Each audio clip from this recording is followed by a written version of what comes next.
আসসালামু আলাইকুম। আজকের পর্ব দেখার জন্য সবাইকে ওয়েলকাম জানাচ্ছি। আমাদের দেশে ঈদে মেহমানদারিতে সেমাইয়ের পাশাপাশি নুডলসেরও বেশ কদর রয়েছে, তাই আজকের পর্বে নিয়ে এসেছি কোনো ধরনের সস ছাড়াই খুবই সিম্পল কিন্তু খুবই মজাদার বিফ নুডলসের রেসিপি। সস ছাড়া তৈরি হলেও এই নুডলসটা খেতে অসাধারণ হয়। আমরা ঈদে বেশিরভাগই এই নুডলসটা তৈরি করে অতিথি আপ্যায়নে সার্ভ করে থাকি আর সবাই খুব পছন্দ করে, তাই আমি আশা করছি নুডলসটি আপনাদেরও বেশ ভালো লাগবে।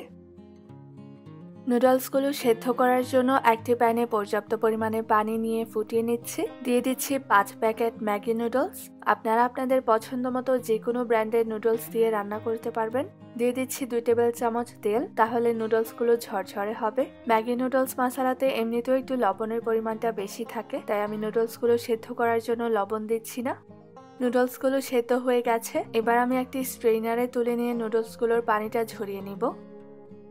বিফ নুডলস তৈরি করার জন্য প্রথমে আমরা গরুর মাংসগুলো ভেজে নিব।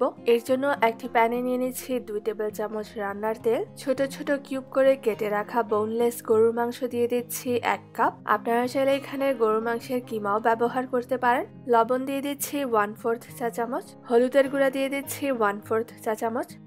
এবার চুলার আঁচ মিডিয়ামে রেখে 5-6 মিনিট সময় ধরে মাংসগুলো ভেজে নিব। আর এই সময়টার মধ্যে মাংসগুলো থেকে যে পানিটা বের হয়েছে সেটাও শুকিয়ে যাবে। আদা গুঁড়া দিয়ে দিচ্ছি 1/2 চা চামচ। রসুন গুঁড়া দিয়ে দিচ্ছি 1/2 চা চামচ। আদা রসুনের গুঁড়ার বদলে আপনারা চাইলে আদা রসুন বাটাও এখানে ব্যবহার করতে পারেন। এবার চুলার আঁচ মিডিয়ামে রেখে মাংসগুলো 2-3 মিনিট সময় ধরে ভেজে নিব। মাংসগুলো ভাজা হয়ে গেছে, এই পর্যায়ে আমি চুলার আঁচ বন্ধ করে দিব। এখানে 4টি মিডিয়াম সাইজের ডিম ভেঙে নিয়েছি। এরপর এর মধ্যে দিয়ে দিচ্ছি 1/4 চা চামচ লবণ, 1/4 চা চামচ গোলমরিচ দিয়ে দিচ্ছি। এখন একটি কাঁটা চামচের সাহায্যে ভালোভাবে মিশিয়ে নিচ্ছি। ডিমগুলো ভাজার জন্য একটি প্যানে নিয়ে নিচ্ছি 2 টেবিল চামচ রান্নার তেল। তেলটা সামান্য একটু গরম করে নিয়ে এবার ফেটানো ডিমগুলো দিয়ে দিচ্ছি। ডিমগুলো দেওয়ার পর 1-2 মিনিট অপেক্ষা করে এরপর ডিমগুলোকে স্ক্রাম্বল করে নিচ্ছি। এবার দিয়ে দিচ্ছি 1/4 চা চামচ হলুদের গুঁড়া, তাহলে ডিমগুলোর কালারটা খুব সুন্দর আসবে। তবে আপনারা চাইলে হলুদের গুঁড়া ছাড়াও রান্না করতে পারবেন। ডিমগুলো স্ক্রাম্বল হওয়ার পর 1-2 মিনিট ভেজে নিয়েছি। এই পর্যায়ে চুলার আঁচ বন্ধ করে দিব। ডিমগুলো এর থেকে বেশি সময় ধরে ভাজতে গেলে কিন্তু শক্ত হয়ে যাবে, আর গরম প্যানে রেখে দিলেও শক্ত হয়ে যাবে। তাই এখন ডিমগুলোকে আমি একটি প্লেটে তুলে রাখবো। এবার নুডলস রান্না করার জন্য দিয়ে দিচ্ছি 3 টেবিল চামচ তেল। জুলিয়ান কাট গাজর দিয়ে দিচ্ছি 1 কাপ। চুলার আঁচ মিডিয়াম হাই হিটে রেখে গাজরগুলো 1 মিনিট ভেজে নিব।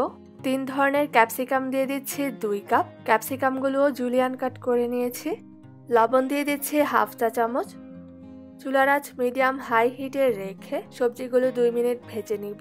নুডলসের সাথে এই সবজিগুলো খেতে ভালো লাগে, তাই আমি এগুলো দিয়েছি। আপনারা আপনাদের পছন্দ মতো যে কোনো সবজি দিয়ে নুডলসগুলো রান্না করতে পারেন।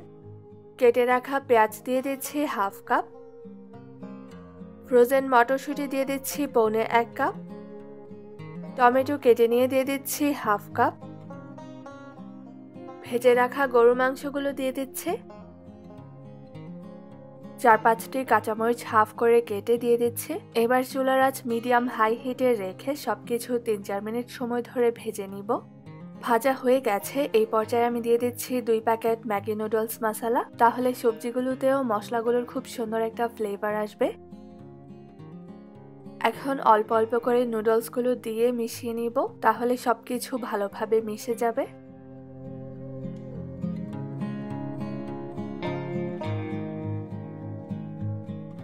দিয়ে দিচ্ছি ভেজে রাখা ডিমগুলো।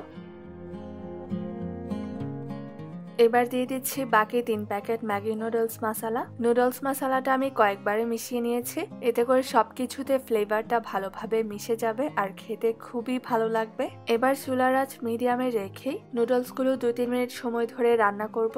স্ক্রিনে দেখে আপনারা নিশ্চয়ই বুঝতে পারছেন নুডলসগুলো কতটা ঝরঝরে হয়েছে। হয়ে গেছে, এই পর্যায়ে আমি চুলার আঁচ বন্ধ করে দিয়ে নুডলসগুলো একটি সার্ভিং ডিশে তুলে নিব। রেসিপিটা আপনারা অবশ্যই ট্রাই করবেন, আর খেতে কেমন হলো সেটা আমাকে কমেন্টে জানাতে ভুলবেন না। রেসিপিটি দেখার জন্য আপনাদের অসংখ্য ধন্যবাদ জানিয়ে আজ এখানেই বিদায় নিচ্ছি।